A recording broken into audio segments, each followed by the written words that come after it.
নম্বর ওয়ার্ডে বসাক পাড়া তারা দীর্ঘদিন যাবৎ এখানে একটা অংশের মানুষ তারা বিজেপির সাথে ছিলেন, আবার আরেকটা অংশের মানুষ তারা হচ্ছে এখানে তৃণমূলের সাথে ছিলেন।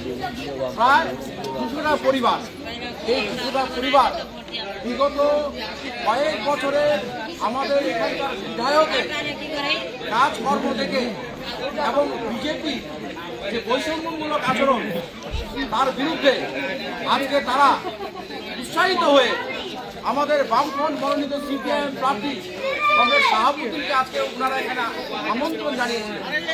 আজকে সেই আমন্ত্রণে আজকে সভাপতি এখানে উপস্থিত হয়েছে এবং তার সাথে তাদের ক্ষোভ, তাদের বিক্ষোভ, তাদের লাল ঝান্ডা সিপিআইএম পার্টিতে যোগদান করলো এবং আগামীতে বিপুলভাবে এই 2023 তারিখে কংগ্রেস সভাপতিকে বিপুল ভোটে ভোট দিয়ে তাকে জয়যুক্ত করলেন।